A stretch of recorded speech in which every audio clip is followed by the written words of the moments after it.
Right, ready to go when you guys are ready. Okay, we're ready. It's 10:02. All right, now might as well start. Good morning, everyone. We are a group of former or current interns from Project Choice who either have autism or other disabilities. I'd like to ask everyone at, obviously at the start, to have your cameras turned off and your mics muted, so that, like, I'm sure you all look very lovely, but I think it kind of just like looks more like better with just like the presentation on the screen and then just the people who are currently speaking on the side. So if everyone could do that, that would be great. Thank you.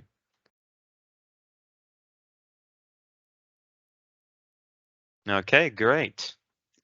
Okay, so as I said, we are the presenter crew. We are former interns or current interns who currently have either been or part of Project Choice. And we essentially have volunteered to kind of like practice and do these presentations. And we've been practicing for the past couple of weeks now, past couple of months almost actually now. And so we've put some practice in, we've put some effort in, so hopefully the fruits of our labor will be on display today. And we've essentially volunteered to do it to improve on speaking and presentation skills. So hopefully we have. And we're going to talk about Project Choice in general. We're going to talk about supported internships in general as well as personal experiences and life journeys towards joining the workforce by some of our speakers. And if you have any questions throughout, just type in the chat and we will answer at the Q&A part at the end. If you don't have any questions, great, saves me time. And so now I will go introduce everyone in order of like who's going to speak. So first of all, my name is Jason. I currently work at Project Choice as an admin assistant, and I was on Project Choice 4 years ago now almost. So it's been a while. Jenna? Hi, I'm Jenna, and I've been part of Project Choice for 3 years. Amber? I'm Amber, and I'm a Project Choice intern from 2018 to 2019. Thank you. Emily? Yeah, hi, my name is Emily, and I was a Project Choice intern from September 2017 to July 2018. Thank you. Ross? Hi, I'm Ross. I'm a current admin assistant working for Project Choice, and I'm also a former intern. And finally, Alice. My name's Alice Nicholas. I'm the Employer Engagement Officer for Project Choice, and I support the presenter crew and taught them how to practice and do all the presentations. And I'm IT support today, and now I will disappear. Alice is also the one who gathered a lot of the information and statistics that is currently in this presentation. So if there's any facts that are wrong, Alice's email is at the end if you want to send any corrections. And so I think we will begin. Start the slide, Alice. Jenna? What is Project Choice? Project Choice is a supported internship for young adults who are between the ages of 16 and 24 that have autism or any type of learning disability that may find it hard to find a job, so Project Choice can help them. It is funded by the ESFA local authority.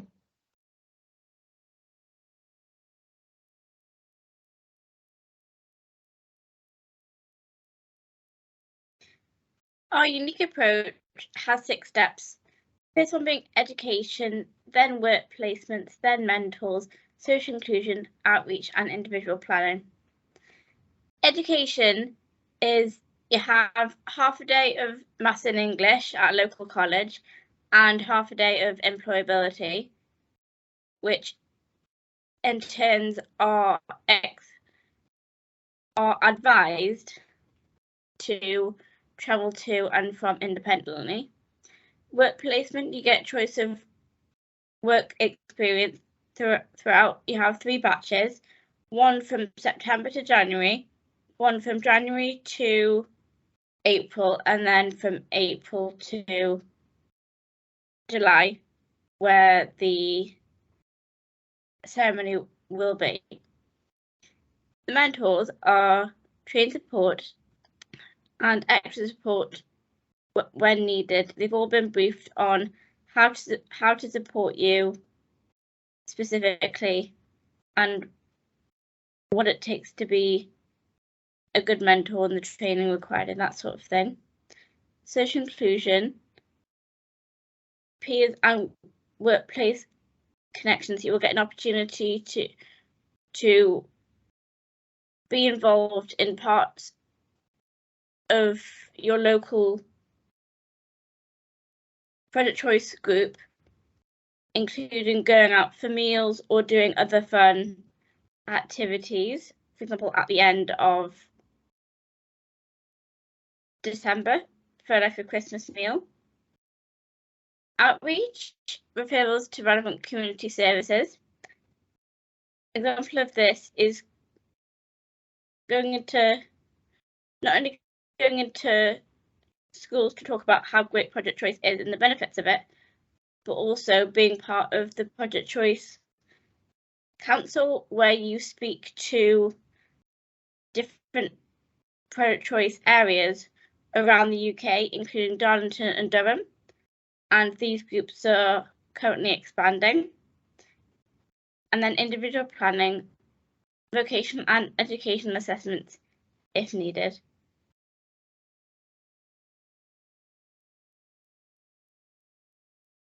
Next slide.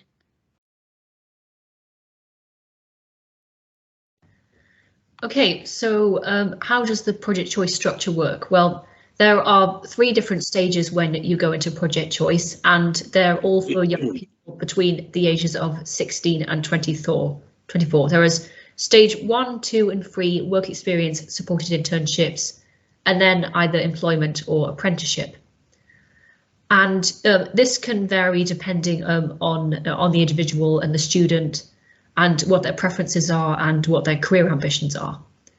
So the first stage is for 16 to 19-year-olds who are still in full-time education, either in school or at college. So this will involve the person going to a part-time work experience, and this can be for just a few hours a week alongside their full-time education. And this can be up to 6 placements. It can last for 2 to 6 weeks.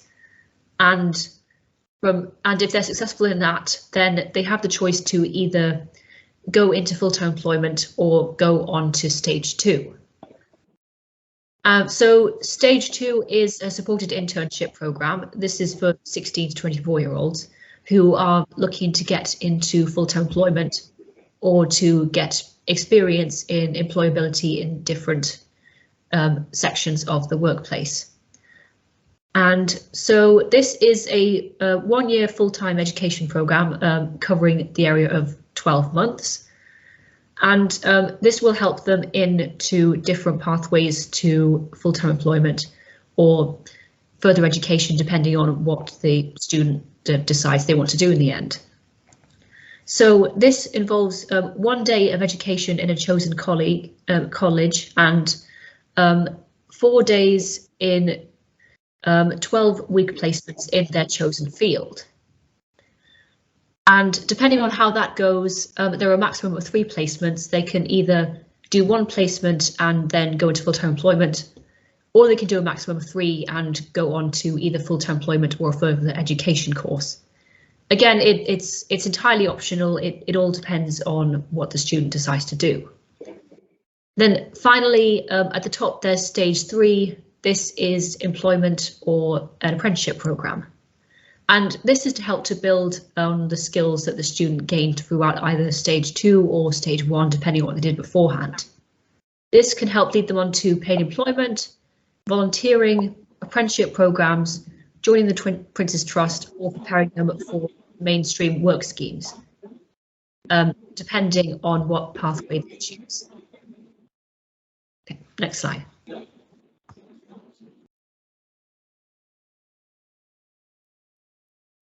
So, the statistics by project choice. In 2020 to 2021, only 5.1% of adults with learning disabilities aged 18 to 64 were in paid full-time employment. This to me is absolutely disgusting. It's a disgusting statistic. It's really horrifying. But research has found that supported internships increase self-determination and confidence, participation and relationships, and social inclusion in the workplace. Next slide, please. Project Choice's impact in 2020 and 2021, Project Choice interns, 50% entered paid employment or apprenticeships, or even ventured out in the voluntary sector to achieve voluntary roles. 40% went into further education to complete courses. 35% went into NHS roles and 65% went into local businesses or private businesses.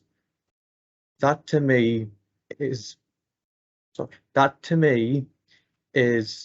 a massive achievement. So well done for them interns. Next slide. Hey, it's me. It's me again. So yeah, Project Choice has a growing network of NHS trusts and local as well as national businesses across the UK. We have worked with, as you can see, 14 trusts directly or additionally across our 16 sites, and at least 55 third-party sector and private businesses.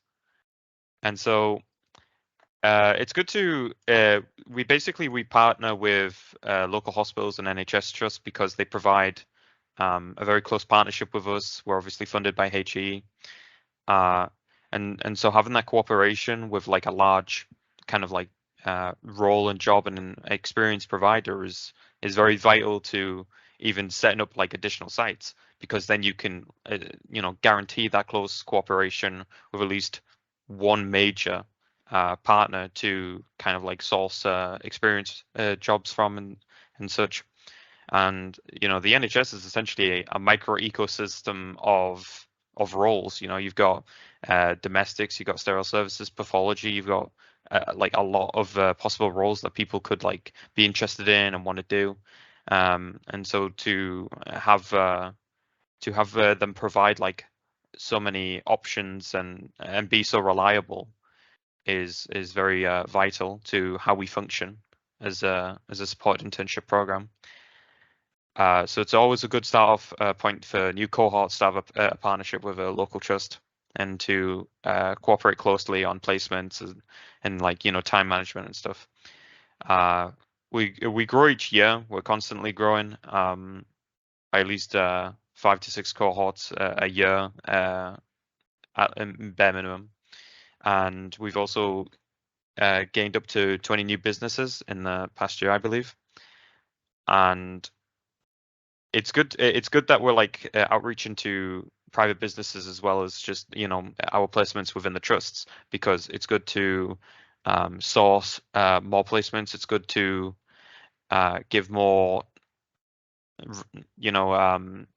different experiences as well, and hopefully it kind of like teaches those like businesses, especially like the national businesses as well as the local businesses, which are equally important, that like there's not as much stigma about people with disabilities or autism, and that since like no costs or efforts are like kind of burdened on their shoulders for the most part, and we provide a lot of assistance. It shows that people with disabilities are highly employable if they're just given the chance, and so hopefully that reduces like stigma, because obviously a lot of people know family members or children or siblings of like friends who have disabilities, and so because they've met one person with a disability, they kind of assume everyone is like that. And so if their experiences are of one individual who is like low functioning, or they don't believe could perform like those roles, they just assume everyone can't perform those roles. And so I think it's a good way to kind of change the minds of like those businesses and people within them as well. I think that's an important thing. Next slide, please. So we support our partners as well as our interns we train individuals within the trust, in the trust departments, you know, a specific person to be a mentor. So the intern knows that if anything goes wrong, they can go to that individual and be like, oh, you know, I've finished this and this task. You know, what's my next job? What's my next role? You know, could you help me with this? If I don't know how to do it yet, if I can't perform it, yeah. So that kind of like gives a bit of a lifeline to the intern, so they at least know one person that they can kind of like directly go to without interrupting anyone else's work. As well as like the organization itself, so that like, you know, they at least have someone who we have talked to and like explain like what their role's meant to be, how to interact with different scenarios. And so, you know, by working with these organizations quite closely, you know, we can help create like bespoke roles and responsibilities that will kind of match what the intern's good at with the needs of the organization or business. And obviously to a certain point, you know, they have to perform, you know, it's a work experience program, but if the job role required certain things, then obviously they'd have to be able to perform those things. But like little adjustments to make life a little bit easier, or if you're not as, you know, some people aren't as good at maths, so just to kind of like mold the role to the intern's like individual skills is quite useful. Coordinators from Project Choice also work with the organizations for like reviews to make sure that the placements are going well. You know, they always go every week or every 2 weeks in order to make sure that the placement's going well. So this is good for both the intern and the business, because if the intern is struggling and, you know, they're saying, oh, everything's fine, everything's perfect, a review can be like, oh, you know, they're struggling with this, you know, they're a bit anxious about doing this, and then those things can actually be addressed. And it's good for the organization because the organization, if they have any issues, if anything crops up, they know that they have like a direct line to comment on these things without being like awkward. And so that gives them the ability to kind of like discuss their thoughts on how it's going, and if it's working out for them, or any other issues that arise. And so I think that's a good thing, as well as to give some like concrete evidence that like, you know, these reviews are working and things are going well. Being able to be on like a direct phone line essentially with the coordinators as well, from the business point of view, if anything arises, because a lot of the times, you know, these businesses or trusts are like, oh, what if something happens? You know, I don't want to have like kind of like any circumstances arise on me and then like I'm kind of like stuck in it. There's always a direct line with the coordinators. You know, it's never meant to be a burden on the business or the trust to have to take on work experience, you know.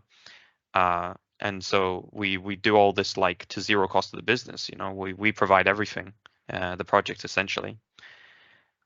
And they just have to provide a placement. And like I said, we work to like making those roles, managing the times, easing people into it to the best of our abilities. And so I think that having like that direct like line of communication is quite vital. The last one of the last things that we always we provide is job coaches.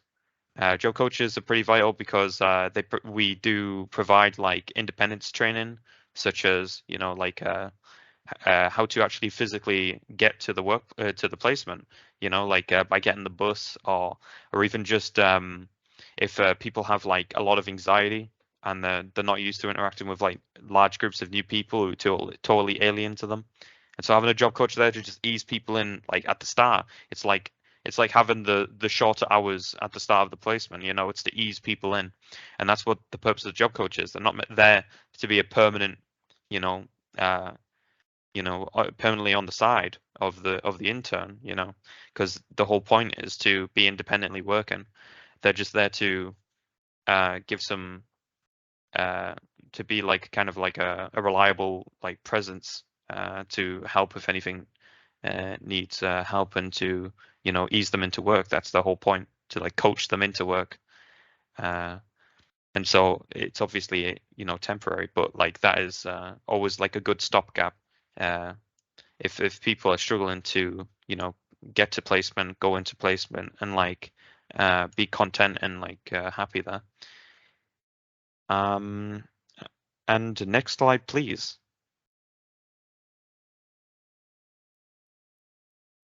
What is a reasonable adjustment?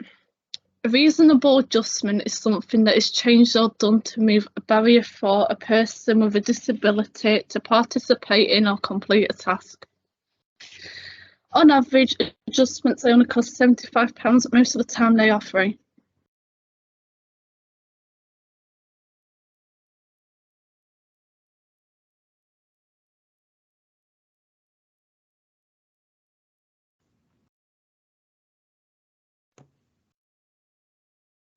There are many examples of workplace adjustments, and these are broken down into 4 sections: time, support, breaks, and listen routine. So the first one, time, set shift patterns, for example, Monday to Thursday 9 till 5 and Friday 9 till 4:30, which is essential. It'll help the intern to settle into a routine quickly.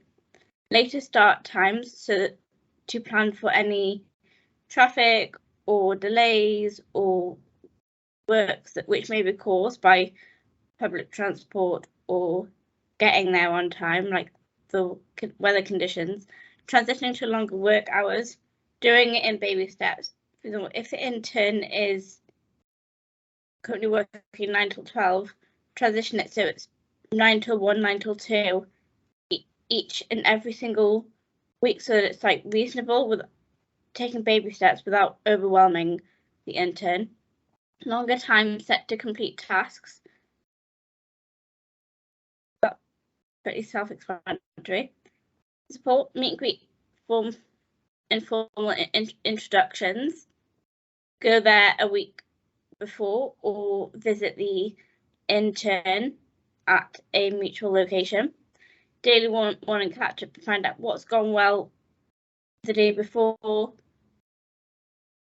the week before. Find out what needs doing, how long it takes to do each task, that sort of thing. Shadowing, if an intern needs or wants to learn something, they can shadow another employee. It doesn't always have to be their mentors, it can be another member of staff that they're working alongside to broaden their skills and qualities and behaviours. Regular constructive feedback, which helps the intern to be the best self that they can. Going back to long time set, the interns are going to do a good job of the task you set them, but in order to do the job to the best of their ability, they may need longer time, which is perfectly fine.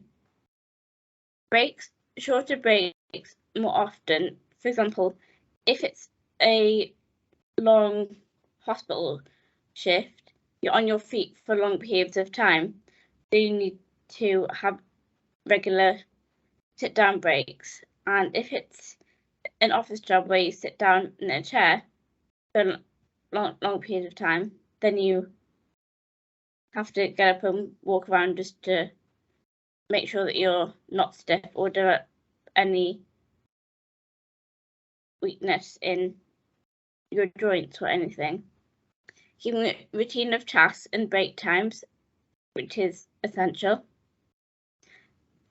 As the intern knows when they're expected to take a break each and every single day, so they're not questioning or counting down the minutes.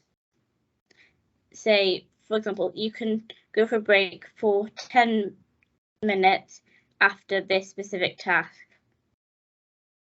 Designated safe spaces where the intern can go to if they feel overwhelmed, which can be the cafe or another room or someone to talk to.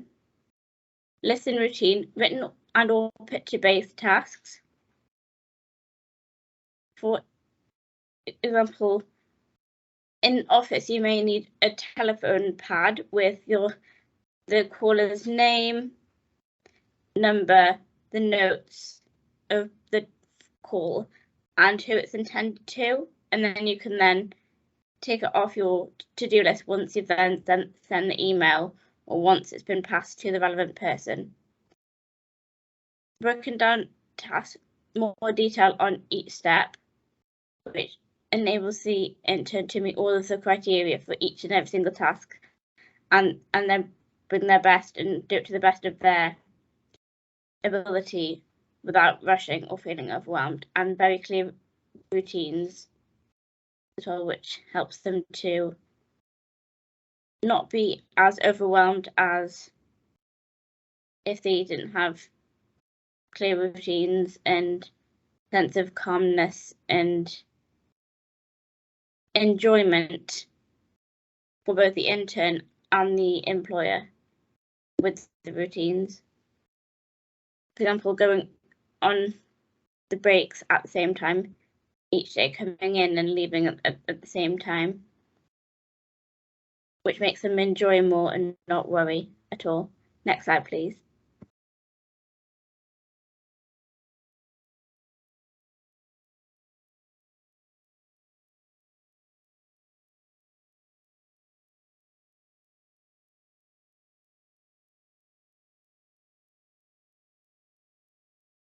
Emily, have you muted yourself? Yeah, you're on mute. Sorry about that. So hello, my name is Emily Gold, and I'm a former Project Choice student from September 2017 to July 2018. Before Project Choice, I was in my second year of sixth form and deciding what I wanted to do after leaving school. I came from a school where deciding what to do beyond sixth form was one of the most important decisions you could ever make, and since I wasn't academically strong, this was something I soon found very difficult.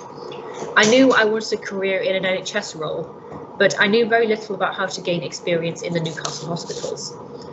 I first heard about Project Choice through a mentor at my school and applied for a place on the September 2017 programme. After successfully getting a place on the course in December that same year, I sent out an email to Lorna, the programme manager, asking for placements within the Newcastle Hospitals Trust. I wanted to expand my comfort zone and get experience in either healthcare or science within the NHS. Lorna was at first sceptical about this, but with determination, I was able to prove to everyone involved in my placement areas that expanding into unknown territory is something I've always prided myself in being able to do, even when those around me think otherwise. During my internship, I completed the maximum of 3 placements in occupational therapy, physiotherapy, and blood sciences. I also gained a lot of new skills, including money management, interview skills and techniques, independent travel, and through weekly education sessions at a chosen college. This gave me the chance to learn real-world skills that you can't learn in a classroom. I learned the very adult responsibility of attending work with a professional code of conduct that I still use many of the skills I've learned in my day-to-day life. By the end of the programme, I'd not only extended my comfort zone, but also introduced 3 new placement options into the Project Choice repertoire. With Lorna's help, I was later able to get an interview and a full-time job as an apprentice admin assistant with NHS Northumbria, to complete a level 2 NVQ in business administration at Cobalt Business Park. I completed this full-time course with apprenticeship wages and placement, work-based placement learning. I now work full-time as a laboratory support worker at the COVID Lighthouse Laboratory in Gateshead, inspired by my 3-month placement at the Blood Sciences Lab at the RVI. Since starting there in 2021, I have had very successful employment in this lab in the Newcastle Trust. I've been proud to play my part in the fight against COVID, and I really loved being given the chance to work with so many different people. I'm also happy to say that I'm training in the field of biomedical science to build on the skills that I've gained through my work, and one day hope to become a newly qualified biomedical scientist. Project Choice has changed my life for the better, as it has helped me to gain the confidence in raising awareness for autism in employment. When I first started Project Choice, I myself had doubts about what I would or wouldn't be able to do with my life due to my underlying disability. But just because I see the world differently to everybody else and face everyday challenges with my autism doesn't mean I have no skills or potentials. Something that Lorna recognised about me very quickly when I first met her as a nervous sixth former in a highly mainstream school. And because Project Choice gave me a chance, I can now do a whole list of things I once thought would be impossible to manage. I can organise bus commutes independently, I can make arrangements with friends, go to work, earn my own money, manage my time, but more importantly, I can focus on the positives of autism in employment and what I can bring to the table. So for anyone with autism or learning disabilities looking to get into employment, I would 100% recommend Project Choice, as I think it will be one of the best decisions you ever make. Thank you for listening, and I'm now going to pass you on to my friend Amber for her story. Thank you very much. Hi, I'm Amber, and I did Project Choice from September 2018 to July 2019. After sixth form, I did not feel ready for college, so I wanted to gain work experience. Before Project Choice, I had always wanted to work with children. The first few placements I enjoyed, but I also found it physically too demanding. And my hips, knees and joints hurt too much. I then realised I couldn't do the type of job full-time no matter how much I enjoyed it. I got to experience 6 different placements, enabling me to find my true, realistic career and passion. As I had A-level business in ICT, I undertook a placement, my 3rd placement during the project, in medical staffing and loved it so much. I realised this was an area I could work in and was good at. During the year, I gained confidence, independence and friendship, including organising the annual Christmas meal for my cohort. At the beginning, I could not travel alone on public transport, but I was able to by the end. I gained confidence in public speaking through my experience as a student representative. For this, I attended meetings and talked about my experience on the project. I also formed friendships, and I'm still in contact with 2 people. We now go to the cinema and out for meals together.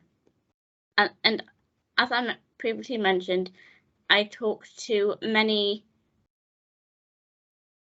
people, and I went into local schools, and I talked to other interns in different areas around the UK, including Durham. After Project Choice, I undertook and completed a business apprenticeship in a charity working full-time in the office under the Human Resources and Finance Managers. I applied for this and 3 other apprenticeships on my own after the graduation for Project Choice. This gave me more confidence to go to college to complete my foundation degree in business management. When I was in college, I realised I wanted a university experience. I have now completed my first year of the Business and Human Resource degree at Northumbria University. Although I'm finding this challenging, I'm enjoying this a lot, and I could not have done it without the stepping stone of Project Choice. Currently, I am a volunteer at Scope, which is a local charity shop in the North East, part of the Council for Disabled Children, attending meetings and conferences since its launch in 2015, Inclusion North, and I recently gained a part-time position at a local Waitrose branch. Because of this, I now have the confidence and ability to find and apply for jobs and the interview process. My dream employment is a job enabling me with disabilities to find employment, as I know, and I am very appreciative that this opportunity helped me. Project Choice changed me for the better and would very highly recommend it. Thank you for listening to my story. Now on to Ross. Thank you, Amber. As I mentioned at the top of the webinar, I am a former intern myself. And before I start my intern story, I would just like to say a quick quote that I did in preparation for today's webinar. Living with disabilities is hard for many different reasons. People who live with disabilities have different arrangements put in place, as their situations are unique to them. But most of all, every single person who has a disability, their circumstances are uniquely different and tailored to them.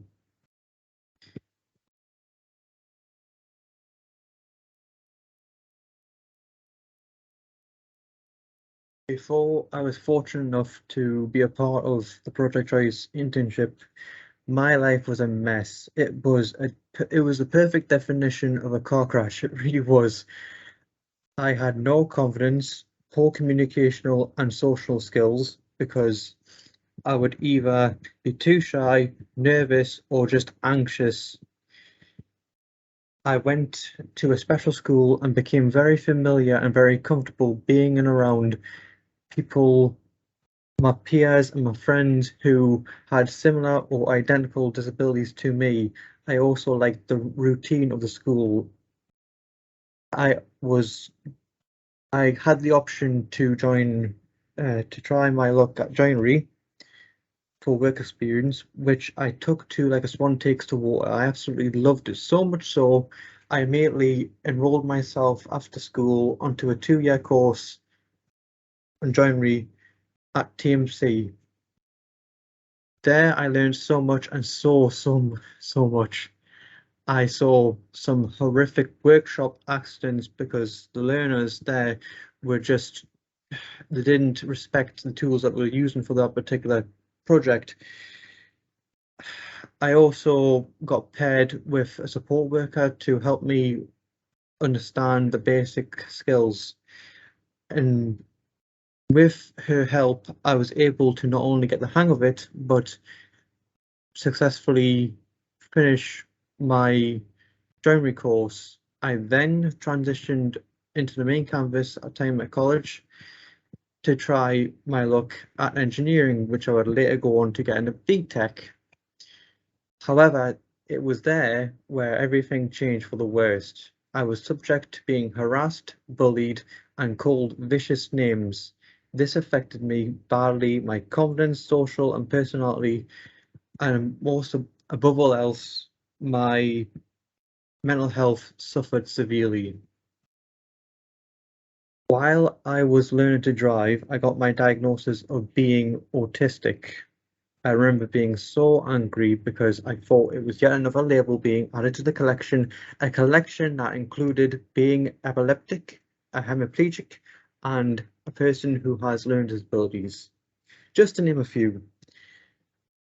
But I quickly realised it wasn't all that bad. It was actually quite a good thing, really, because it explained to me why I did and still do this very day certain things at certain set times, like going to the fridge at 12 o'clock midnight to eat a yogurt. As daft as that may sound, it has to be at 12, not a minute too soon or a minute later, bang on 12.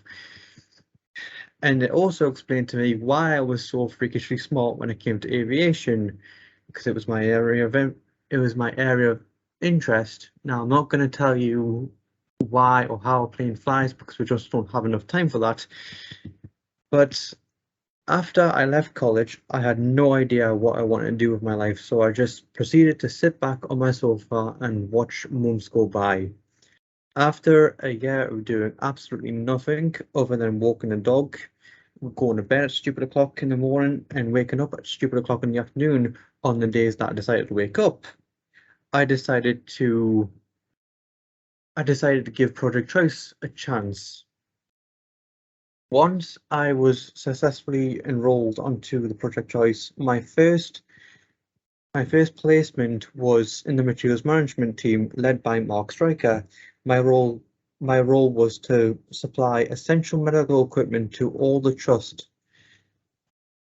Mark and his team took a chance on me. He taught me how to manage stock, why we did it, and why it was so important that we did stock takes to make sure and ensure that the trust ran smoothly.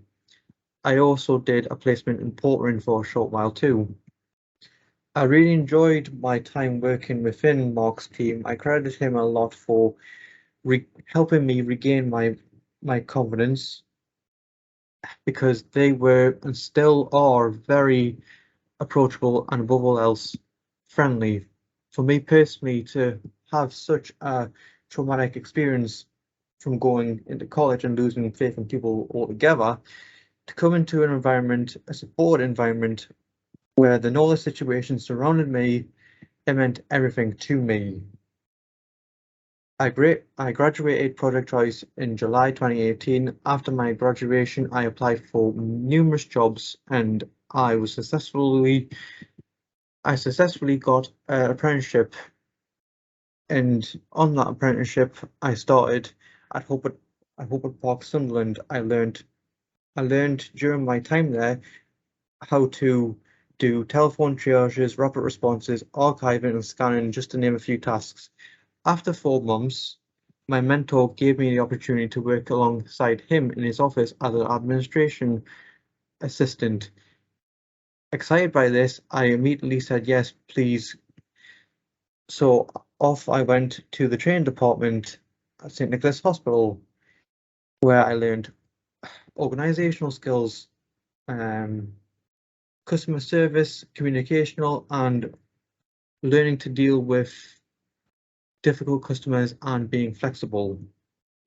I was lucky to bump into Mark and have a chat with him. There he casually mentioned that the supply team were looking for an apprentice to take on.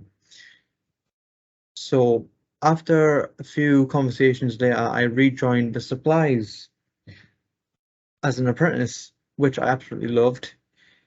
In recruitment, my role, I learned effectiveness, how to be efficient, and how to work fast at a fast pace. Then, shortly after, I applied for a Band 2 administrative assistant role for Project Choice. I couldn't believe my luck. I was informed that I was shortlisted for an interview, which I was over the moon at by this news.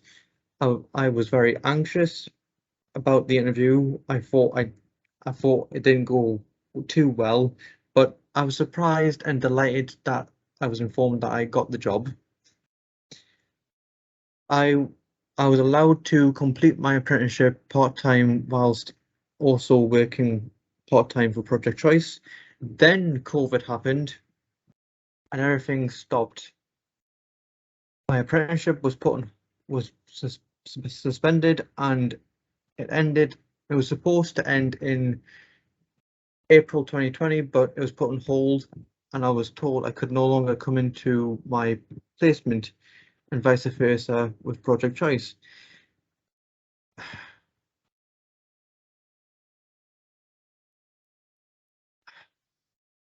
During lockdown, I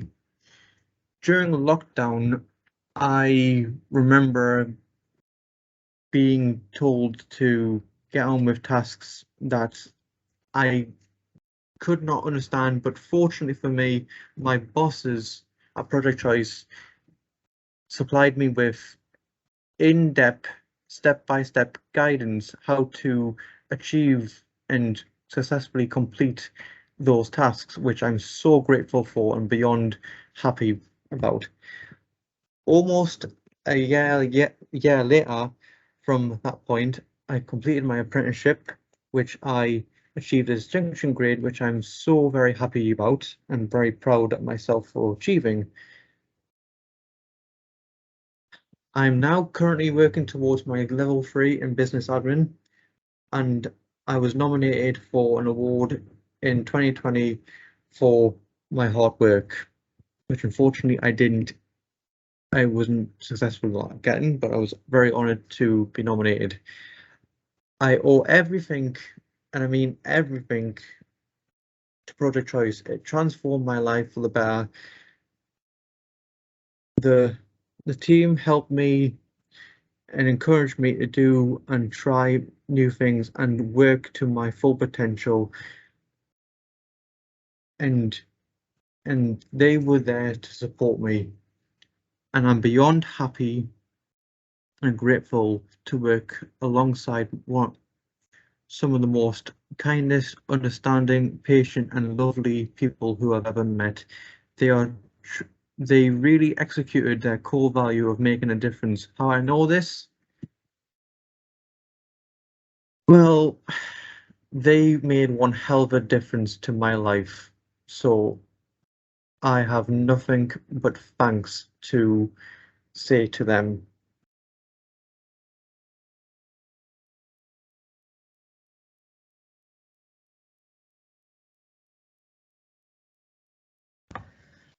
Okay, so how is project choice different? So a few reasons. So there are no additional costs to the business or the trust. All the education is delivered by the college, whichever college that might be. There are flexible work placements, and we care for all our learners and our partners and provide all the support you need for success. So yeah, there are no additional costs because in some organisations, they may charge hundreds or potentially thousands of pounds for the different placement areas. And unlike other colleges or universities that only have a set, rigid and very specific number of placements available for the students can put forward suggestions on which placements they want to do depending on their areas of interest, as I mentioned earlier, or they can choose from a wide range of different placements within the Newcastle Hospitals Trust or further afield, because we try to provide choices to the students, because at the end of the day, that's what Project Choice is all about. It's all about flexible learning and making it as comfortable and enjoyable for the students as possible while they're on the programme with us. Next slide, please.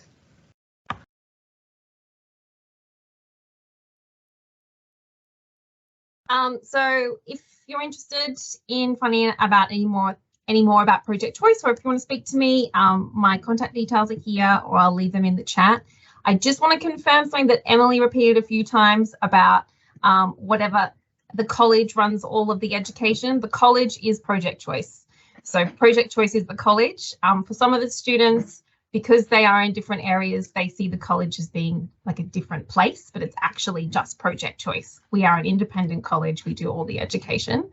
I'm now going to give it back to the team who have presented today. So if everyone, the team, interns, turn on your cameras again, and I'll give it back to you, Jason. Thank you, Alice. So yeah, this is basically the Q&A bit. Thankfully, no one put any questions in the chat as we went through, which is always nice. Saves me time. Just if you have any questions, raise your hand. If there's no questions at all, then that's great too. And thank you to everyone who spoke and presented today. I think everyone did quite really well. So yeah. Linda's got a hand up. Linda, I see you. Yeah, Linda.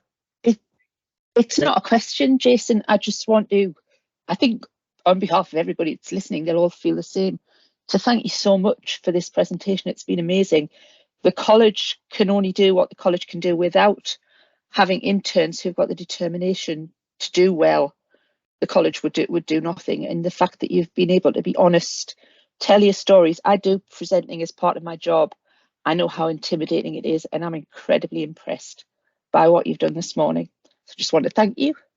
Thank you. It's always nice to get compliments.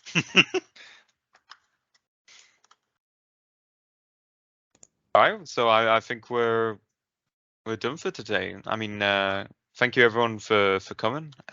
Wait, I have a Alice question. has hand up. Yeah, I'm not gonna let you guys go without a practice Q&A question. So if anyone has questions, by all means.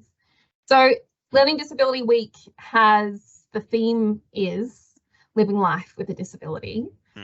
I think Ross, you gave a really good example about how you live your life with a disability, but does anyone else want to comment on how Project Choice has helped you live your life with a disability? Anyone can answer this question. I think it was just really good to essentially have a program that you could go on to just get you out of the house and get like active.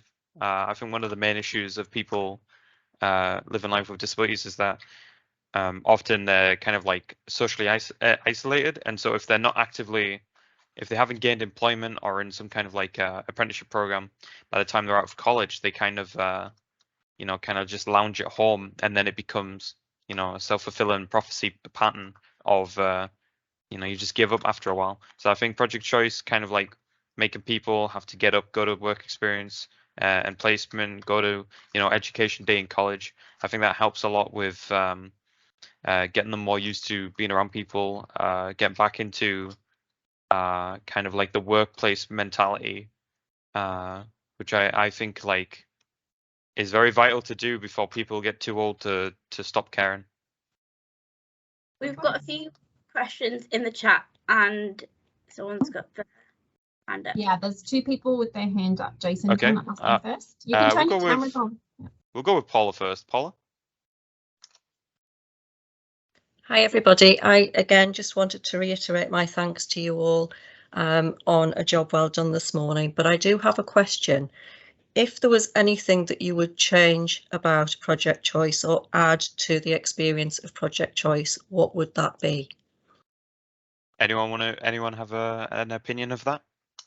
I feel like, I don't know if it's changed, but I definitely like to change the stigma of project choice, because it's often seen as placements in the NHS, but not everyone wants an NHS role. Like, it's open to everyone. Maybe almost like the tagline needs to change, like project choice placements for all or something like that. Yeah, so more of a focus on like telling people that it's not just within the NHS if they want to do something outside of the NHS, I guess. Yeah. Like, I personally did a nursery in Kenton where I had to travel to, which was quite a challenging journey. I did loads of stuff, and there are more people that are not in the NHS that still do choice than you think. Okay. So don't be quick to judge by its cover. Always do your research first before coming to that judgment or conclusion. Yeah, I think it's good to have the HE or like NHS moniker attached though, because it gives like kind of like it's been like validated by like a trusted authority figure essentially. So I think it makes it more of a trustworthy program rather than say like a charity organization. Yeah, Andy's got his hand up as well. I think he's got a question. Andy, you got a question? Thank you. Oh, thank you, Paula. Andy, yeah. Yeah, sorry, Teams was being very slow on muting me. So firstly, thank you for your presentation today. I'm the chair of HE's Disability Staff Network, and hearing from yourselves is really amazing. So I have a less project choice related question, more one relating to disability, which is there are a lot of misconceptions about people with disabilities, particularly with learning difficulties, which is not helped by depictions in media. What is one thing that you would like our delegates today to take away about your experience with disability that that people don't normally understand? I think, yeah, I've got something to say about that. I think you're right about autism and disability in media, in that it does create these negative stereotypes. And actually, most of the people I've met with autism disabilities, actually nearly all of them, they're not like that in real life at all.